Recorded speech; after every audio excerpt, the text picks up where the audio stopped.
Tell us, like, what are your dreams? Like, where do you want to go? What are your aspirations? Oof, this is a hard one. What are my dreams?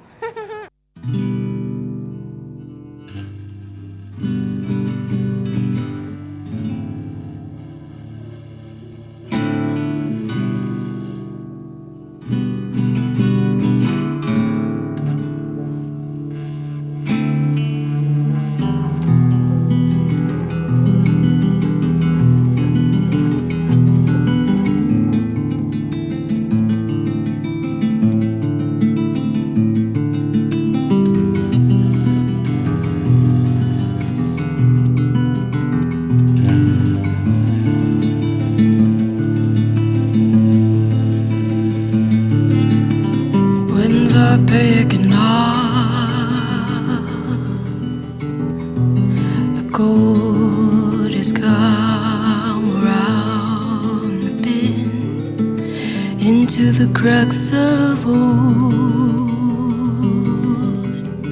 wooden cottages within the calluses of your are growing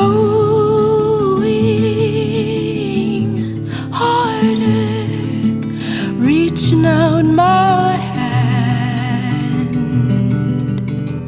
into the darkness of your sorrow. Bring me home, back to you. Wash off the old,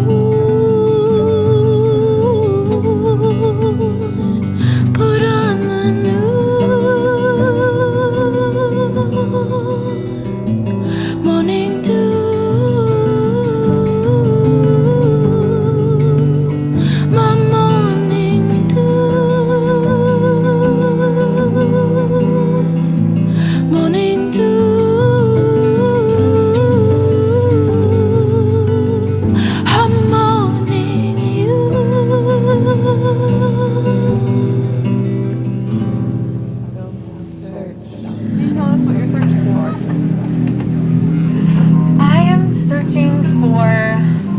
I feel like everyone has it figured out, and I don't know.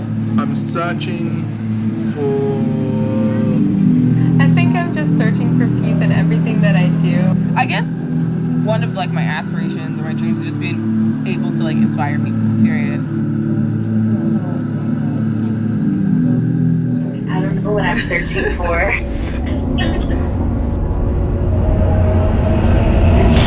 Surreal. Yeah. Can you hear? Tell me about the bottles of water. About the bottles of water? If you carry a big bottle of water here and then people can see, you're kind of like a loser.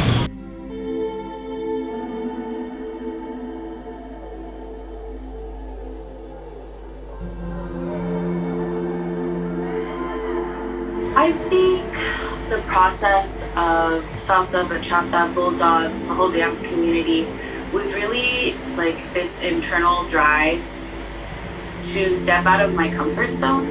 Because I think I realized that part of why I felt so isolated was because I was overwhelmed by all the different aspects of life in this foreign country, and I was feeling so small and so isolated and so trapped.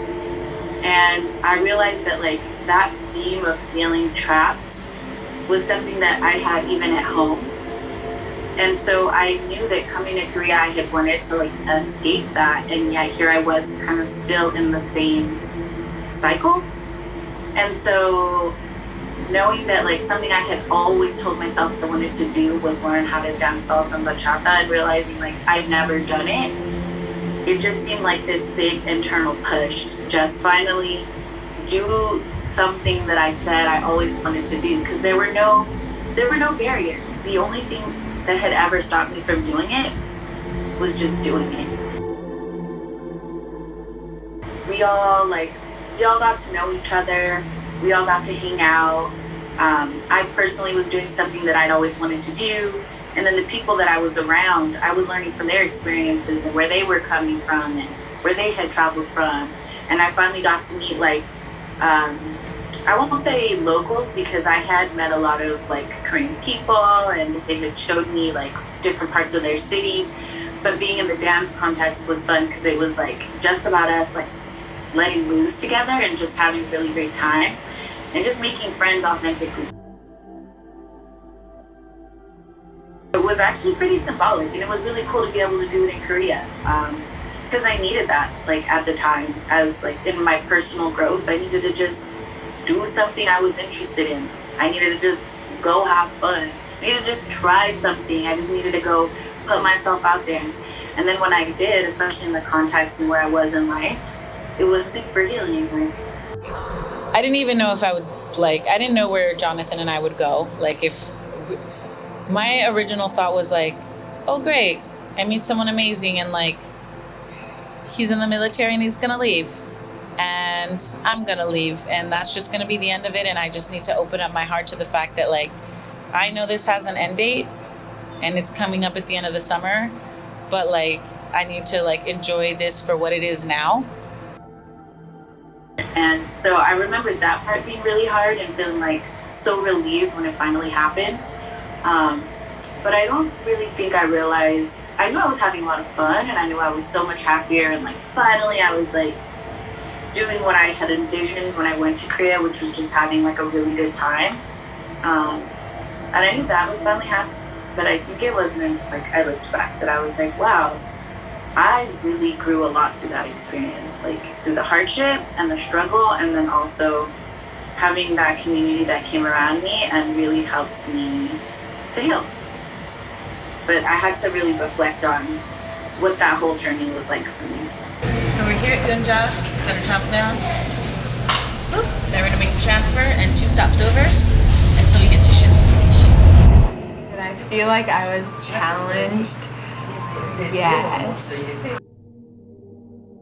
I would say mentally for sure, because I think at home you have a sense of like you're comfortable.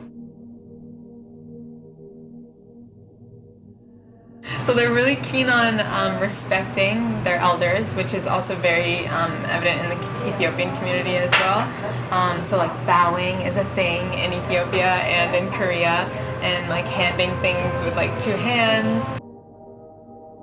Yeah, there's education differences in Canada and Korea are huge. Like in Canada, we go to school and then we're off at like 3-4 p.m. and that's it, right? You go home. And here it's just school is number 1. So a lot of my students are at school from like 8 a.m., 9 a.m. until 9 p.m., 10 p.m., which is outrageous. I actually had one student and he asked me, he was like, teacher, what do students do in Canada after school? And I was like, oh, they go home, maybe if they have like a soccer game, they go to their soccer game, and the library, do their homework, and they hang out. And they're like, no, teacher, not on the weekend, on the school days, school nights. I was like, that's what they do on school nights. And he just like leaned back and he was like, wow, I feel like they're getting robbed of their childhood, you know? So it's, yeah, very, very different education system, and the approach to education and the importance of it. I think it's big all over the world. Everyone tells you like education is important, but in Korea, it's like a whole another level. It's like the main, the main focus. I was actually really happy yesterday. One of my students was writing an essay. The question was, should you judge people based on first impressions? And then she wrote, in her essay, she wrote, no, I don't think it's a good thing to judge people on first impressions, because before I thought tattoos were bad and piercings were bad and people with black skin were bad. But then I met Unette teacher and she changed it. I took a picture of it and I sent it to my mom. I was like, oh my gosh, it's so cute. But that's awesome. Like, I'm so glad that I can, they can see black people now and not be scared of them. Like, a lot of my students on the first day, they're always like, whoa, teacher, like, because I'm so different. So it's nice to be there and shut down any sort of like negative bias or stereotype that they've had towards black people or different people in general. So it's nice. Usually when I go somewhere, I kind of have zero mindset or try to have zero mindset, so I'm not disappointed. And I thought that because I kind of had like a positive outlook on Korea, I would be disappointed, but that's not the case at all. I'm really happy that I came here, and everyone and everything that I've experienced here has been really positive, so yeah, I don't regret it at all. I'm the kind of wanderlusty guy. I guess I just needed to see what was out here. I love soul. Yeah, so my name's Lex Jones. I am a creative, the creator of Lex's Asian Rap World, the creator of clothing brand Kill the Hero, and of course, Spitter. When I came here in 2015, I actually came with my cousin, who is, I love her and that, but like, she's like an archetypal career mood, and like, she's been here bare times. It's alright, shots fired, she'll know what I'm saying. I would say the biggest difference that I probably notice is that inherently I feel like London is so much, it's very diverse. And it's not to say that Korea is not diverse still, or Seoul's not diverse, but London's mad diverse. And I feel like communities grow up side by side a lot more. I feel like there's less people who grew up here who would have had a best mate who they always used to play football with, who's like parents from a different culture. Like, I don't know how many youths would know about that. You get me? There's definitely some, but not as many as home. Sister, sister, brothers, brothers, you are strong, strong. Yeah, so before I came over here, you know, I'd done a few interviews with some Korean rappers, so I was quite aware of the musical scene. I'd done my little, you know, talk to me in Korean lessons and whatnot. But of course, you know, you never really grasp a culture until you're actually, you know, there on the ground, so to speak. It's not like something that you ever run around constantly thinking like, oh, I'm going to assimilate the Korean culture, because I guess the big difference is here, say compared to other places, is say, to an extent, I'm always going to be a foreigner. Do you understand? So it's slightly difficult for me to totally assimilate in the fact that I will always be a visible immigrant. You get me? But like my experiences of, you know, I feel that maybe because I don't look Korean at all, people are very welcoming of any attempts that I do make to assimilate, and people are generally quite, you know, if you're speaking Korean, you make the odd mistake, people are quite cool. If when I first got here and there were like slight bits of etiquette, like, you know, receiving and giving, that I maybe forgot about sometimes, people were pretty cool. So I think it would probably be rougher, I would say, if say you were like Korean descent, grew up in the States or England or whatever, and you came over and there was an expectation level of you to understand certain things, I think it might be rougher. But for me, I feel like, you know, people are quite welcoming of what I do know, and quite willing to politely correct me on what I don't know.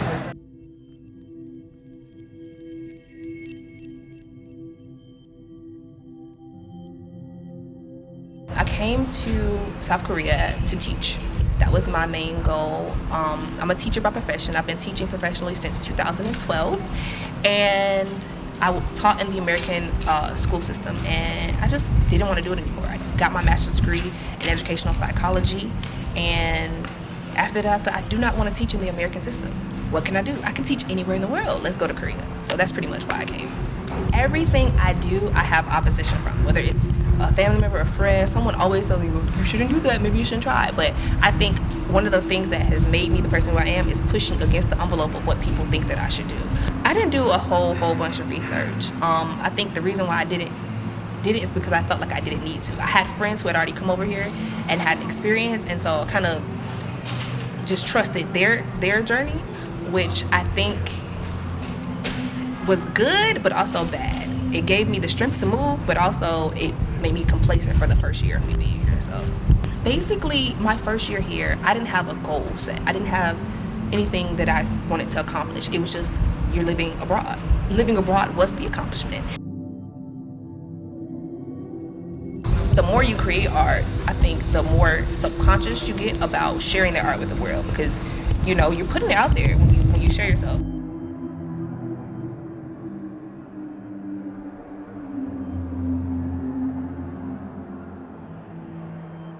But I think that that's what being here in Korea has represented for me. It's been an artistic awakening for me. I think that being a person of color is trendy right now. And so when I come here, sometimes I go to certain clubs, like if it's not a club that's, you know, foreigner friendly, I won't even say foreigner friendly, foreigner populated, then if I'm dancing, I'll have a group of Korean people standing around me like, hey, oh, yeah, and like drink and like it's cute for like 2 seconds, but then, you know, the longer you're here, the more annoying it becomes. Like, can I live? Can I just enjoy this moment, enjoy this song? Like, dance to this song without the gaze of 1,000 people on me right now? So, we're Kimo Sabi. I'm Ray Hill. And this is Pop Top. And we are an alternative hip-hop duo. We kind of have a non-commercially attractive background as musicians because we both been gang-related back in the days. Like me back in New York and him in Korea. As being half black in Korea in this industry, I felt I wasn't accepted, which is why he doesn't really care about the media. I mean, if they like us, they like us. They don't like us, they don't like us. What we're doing is something that could change the whole game. It's not really prejudice that I had, like, you know, what I experienced. It's more racism. I remember like the second label that I tried to sign, and they called me, it was like, we love your record, and like, yada, yada, yada. When can you come over? Anytime, just let me know. When I went there, there was like I saw people, their jaw just dropped. Because they were expecting a white boy coming in. And I'm like, yo, man, like, I don't even sound white. Like, you know what I mean? Like, the way I rap or the way I sing, my accent, whatever it is, like, I don't sound white. And I never told you that I'm half white or that I'm white. And as a kid, you know, you get upset. Kids in the neighborhood wouldn't play with me because their mama was like, you know, don't play with him. Like, you know, he's black. Like they have this certain stereotype of black people as they do drugs, they kill people, they rape, and because like that's the only thing they see on TV. 예를 들어서 나는 그 감성이라는 게 되게 개인적인 거라고 생각해. 엄청 개인적인 거고 존중받을 거라고 생각을 해. 근데 여기서는 조금 그게 톤이라는 게 있는 것 같아. 맞춰줘야 되는 톤이 분명한 것 같아. 내 감성이 이래도 한국이. 내 감성이 이래도 저 감성이 멋있기 때문에 저 톤을 맞춰줘야 돼. 그래서 내 생각에는 홍대나 이태원에서 지금 자유로워 보이는 애들 대부분이 사실은 그 톤에 맞춰진 거거든. 어쩌면 나도. 근데 난 적어도 내 색깔이 뭔가에 대해서 고민한다는 것이. 그래서 음악을 하고 있겠지만, 예를 쉽게 얘기하면 내 머리가 드레드야. 태어날 때부터 드레드 있으면 말했겠지만 돈 주고 하는 드레드잖아. 그러니까 거기 가지고 저 리폼 따라했어. 저 새끼 텐타시온 따라했네. 근데 나 그냥 그 드레드가 좋아서 한 건데 내 취향이야. 근데 이러면 아니야. 갇혀 있어. 생각이 너무 갇혀 있어. 그 시기마다 유행하는 톤을 쫓아가야 하는 그 생각에 맞춰져 있어서 전체적인 그 편견이라는 것 자체를 사람들이 좋아하는 것 같아요. 우리나라 사람들이. 야, 여기는 되게 뭐 나라 전체가 무슨 불교 절인 것처럼 되게 깐깐하다고 여기는. 근데 그 안에서 우린 좀 자유로운 걸 해야 되고. 그러니까 그게 좀 힘들어 항상.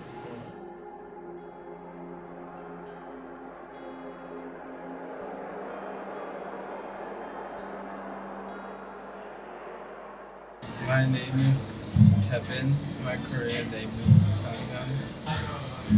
I've been living abroad since I was 12. Mimi is my good friend.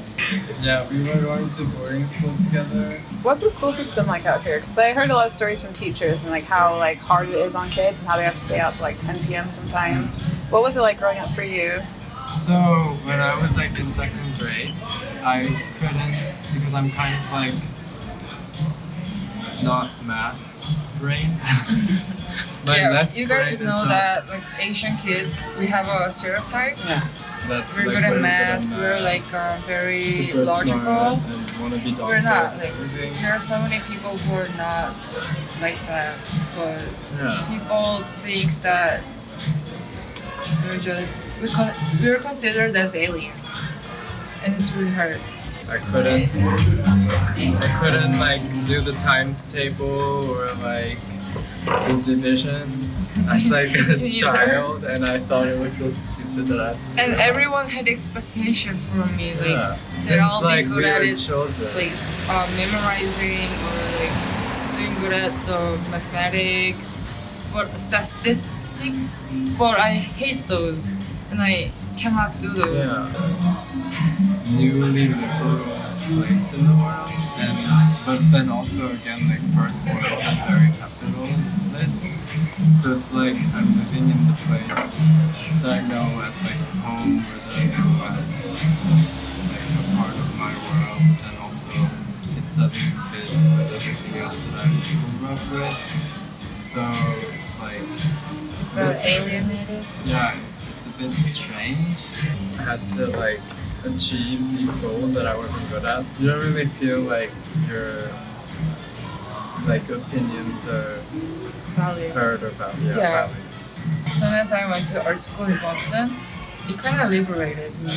That's why I started to think, oh, maybe I can like submerge my interest, which is technology and my art, together and make my own thing. And I've been doing that for like 3 to 4 years, and people like it. And that was really liberating to me. Like, it was my work without other oppressions, and I wasn't thinking about my mom's or my dad's expectations. And I think I grew up a lot from that last PFA show. That's the feeling that I never experienced here. So I kind of wanted to escape it. A lot of kids in Korea, a lot of Korean kids, like they study abroad to learn English and stuff. So I did that for like a year, and I said like I'm never going back because it was like so liberating, and it felt so like I felt so much better as a person. But then again, I feel like I get all my like morale or like my upbringing from my family, and I like both my family, but I feel like I applied this like sort of upbringing that I had as in, like growing up to a different like universe than like the traditional Korean form. Yeah. But they have this expectations because they supported me financially. But that's impossible for me. It's inevitable to disappoint my family. So that's just my dilemma. Should I just get out of my family and then leave myself, or get the financial support and make my work in easy environment? Yeah, that's my dilemma right now. And my love relationships are kind of fucked up. Americans have just prejudice on Asians, and that's. I think it's still going on. It can be. You have authority. You can be powerful if you're foreigner.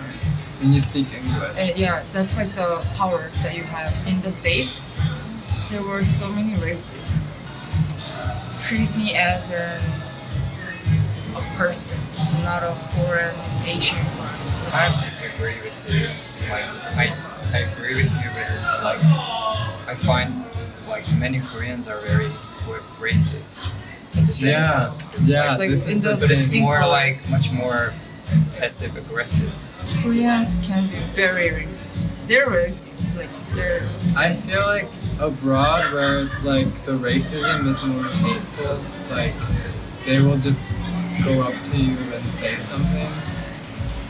Whereas like in Korea it's more like a stigma or like an undertone where it's like foreigners or especially like of color, it's like, oh, you will never, like, I know people that like tell their kids that they're like, oh, you can never bring like a person who's like of color to my family or something like that. It's Maybe like because, so like like in their head, but it's not like they say something. I think think like after the feminism in Korea right now, like feminism is like the biggest issue right now. We always have protests, and like I went to all the protests, and after that, I think like multicolored people related issues gonna come up from this surface. And it's also another side where it's like it's only been a few decades since like there was a military dictatorship and like a far right wing government. So it's like our parents' generation never experienced like sexual liberation, like cultural. The stuff that we experienced, but they never experienced. You have to compromise. It's the last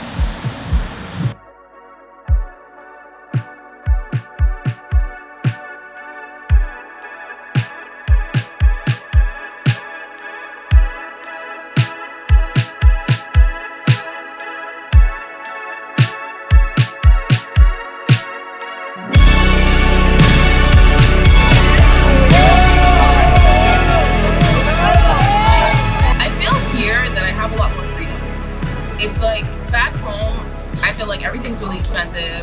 I'm expensive to, like I have people that have too many expectations of me, but here it's kind of like I know what I'm doing. So I go to work, I do my job, and then I literally have a whole bunch of free time to myself to do a lot of things that I didn't do back home. Like here, I've taken swimming lessons, I've taken boxing, I've made groups, like I made a Caribbean group here. I've made a lot of friends. So I feel like here, it's a lot more relaxed and a lot more cool.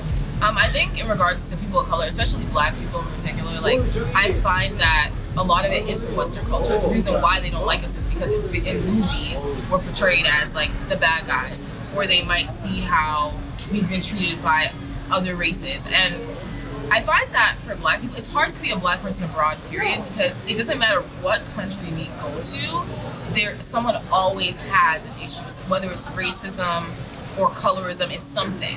We can be within our own communities and just in different countries. Like I feel like we're just the least accepted race, and it's really sad. And here I see it a lot, where it's like people will not just stare at me, but they'll give me dirty looks, or they won't want to be near me, or they like sometimes I see people put their hands in front of their faces like they smell or something like that, and I'm just like, this is really uncomfortable. And it's not just me, but other people of color, and especially Black people, have expressed this.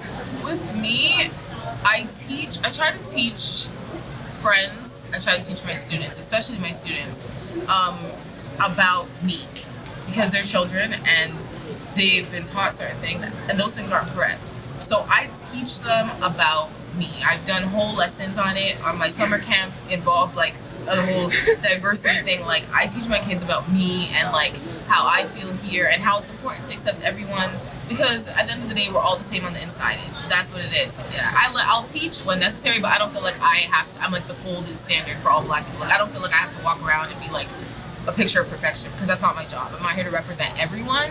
And some people do take that onto themselves, and I'm like, that's a lot to have on you. Like, I wouldn't. Sometimes we're just not accepted in many spaces, but that doesn't mean we should not go to those spaces. We need to enter those spaces so that we can educate those who are willing to listen and those who are willing to accept us. And not even just accept us, but those who are willing to open themselves up and be open-minded. Like, we need to be there to educate them. There's no point in cowering in fear, because that's not going to get us anywhere. So I would always just tell people to do it, go for it, and just, be you. Like, just be your best self. Where do you want to go? What are your aspirations? Oof, this is a hard one. What are my dreams? I feel like everyone has it figured out, and I don't know. Like at one point when I was younger, I wanted to be a psychologist, so I went to school for psychology. And then realized that university, I don't even want to say it's not for me. I don't want to say I wouldn't go back, but it kind of feels like it's not for me. I am taking more of an interest in like film. So even just recording my own YouTube videos and editing them, I realized, okay, this is something I could do. So that's something I am interested in, but I can't really say that like, I guess one of like my aspirations or my dreams is just being able to like inspire people, period, on like a larger scale.